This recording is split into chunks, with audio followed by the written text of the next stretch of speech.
Saudara-saudari, marilah kita mendengarkan renungan dengan judul Rendah Hati Melahirkan Syukur Penuh, yang berdasarkan pada Injil Lukas bab 10 ayat 21. Pada waktu itu juga, bergembiralah Yesus dalam Roh Kudus. Ia berkata, "Aku bersyukur kepadamu, Bapa, Tuhan langit dan bumi, karena semuanya itu Engkau sembunyikan dari orang bijak dan orang pandai, tetapi Engkau nyatakan kepada orang kecil. Ya Bapa, itulah yang berkenan kepadamu." Dalam nama Bapa dan Putra dan Roh Kudus. Amin. Saudara-saudari terkasih dalam nama Tuhan Yesus Kristus, pada waktu itu juga bergembiralah Yesus dalam Roh Kudus. Ia berkata, "Aku bersyukur kepadamu, Bapa, Tuhan langit dan bumi, karena semuanya itu Engkau sembunyikan dari orang bijak dan orang pandai, tetapi Engkau nyatakan kepada orang kecil. Ya Bapa, itulah yang berkenan kepadamu.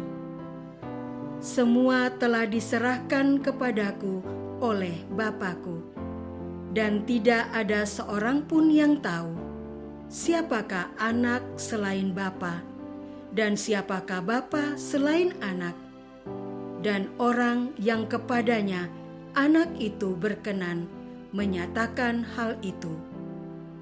Sesudah itu berpalinglah Yesus kepada murid-muridnya tersendiri dan berkata, "Berbahagialah mata yang melihat apa yang kamu lihat, karena Aku berkata kepadamu, banyak nabi dan raja ingin melihat apa yang kamu lihat, tetapi tidak melihatnya, dan ingin mendengar apa yang kamu dengar, tetapi tidak mendengarnya." Saudara-saudari terkasih, pada waktu itu, ke-70 murid Yesus kembali dari tugas perutusan berdua-dua. Dengan gembira, mereka bercerita kepada Yesus bagaimana setan-setan takluk kepada mereka demi nama Yesus. Ia pun menegaskan bahwa memang demikianlah kejadian adanya. Namun ia meminta mereka untuk tidak bersuka cita atas keberhasilan menaklukkan roh-roh itu.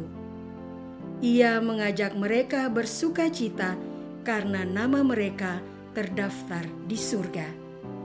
Situasi ini menjelaskan kepada kita bagaimana meluapnya kegembiraan manusia akan keberhasilan yang diperoleh setelah berupaya mengikuti hukum Tuhan.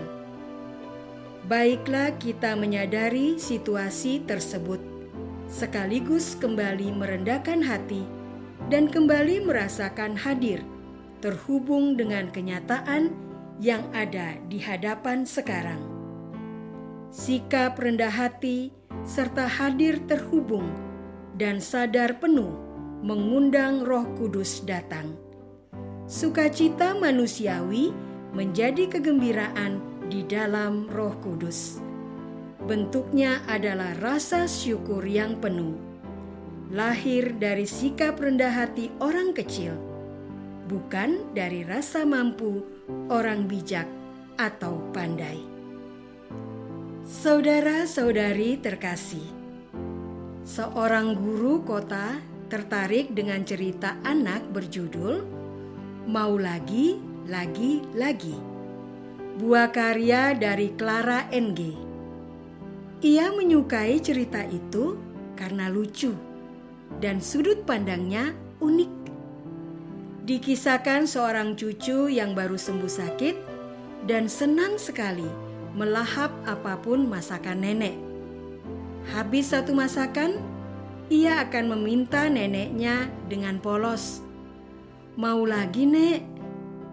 Meski sempat menggelembung karena kekenyangan dan tersangkut saat mau keluar pintu, ia tetap menyantap semua hidangan piknik bersama neneknya. Mereka berdua kenyang, gembira, dan puas sampai terlelap tidur di alam piknik. Guru itu merasa kegelian saat membaca narasi kepolosan cucu dan terpikat oleh akhir cerita yang bahagia tanpa nasihat moral yang normatif. Oleh karena itulah, sang guru memilih untuk membacakan cerita tersebut saat ia mengajar 3 anak penduduk desa di akhir pekan. Guru mengira bahwa 3 anak desa ini akan terpikat juga seperti dirinya. Namun reaksi ketiga anak desa ternyata di luar dugaan. Yang kelas 5 SD bersikap santun, menyimak tanpa luapan antusias. Yang kelas 1 SD berkomentar, jadi ingin makan enak juga. Saat ditanya, cucunya akan bilang apa ketika nenek menawarinya makanan lagi. Yang anak TK menatap guru dengan polos dan menjawab, "Terima kasih." Saudara-saudari terkasih, guru sangat tersentuh dengan tatapan polos anak TK dan jawabannya yang malu-malu. Semula guru mengira ketiga anak desa akan antusias menyahut, "Mau lagi, lagi." Seperti narasi dari tokoh cucu. Ternyata reaksi mereka jauh lebih tenang, seperti menyimak, hormat, tidak terpancing ikut memiliki dorongan keinginan kuat. Bahkan yang masih TK malah menyatakan jawaban lain, yaitu terima kasih, bukannya mau lagi. Usai mengajar, guru merenungkan ketertegunannya. Ketiga anak desa tadi telah mengajarinya bersikap hormat, merasakan cukup, dan berterima kasih. Muncul sedikit malu di hati guru kota itu. Dia berencana menceritakan kisah yang ia anggap luar biasa. Malah ia yang terkejut oleh respon anak desa yang biasa, tetap tenang, santun, hormat, dan tidak terpancing ikut bermegah rasa seperti dirinya. Tidak bermegah rasa di dalam diri membuat ruang batin mereka plong, dialiri ketenangan dan rasa hormat, cukup, dan berterima kasih. Maukah saya senantiasa kembali hadir, terhubung, dan bersikap rendah hati? Marilah kita berdoa. Yesus, terima kasih atas teladan-Mu yang bergembira di dalam Roh Kudus.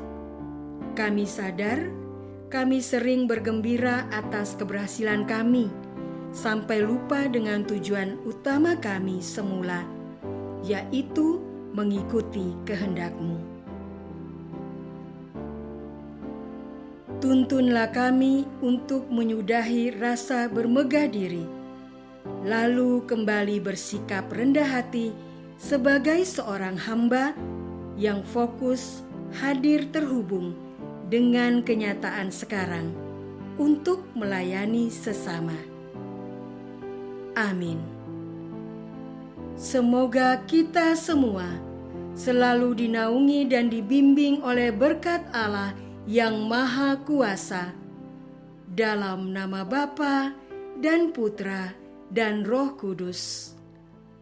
Amin.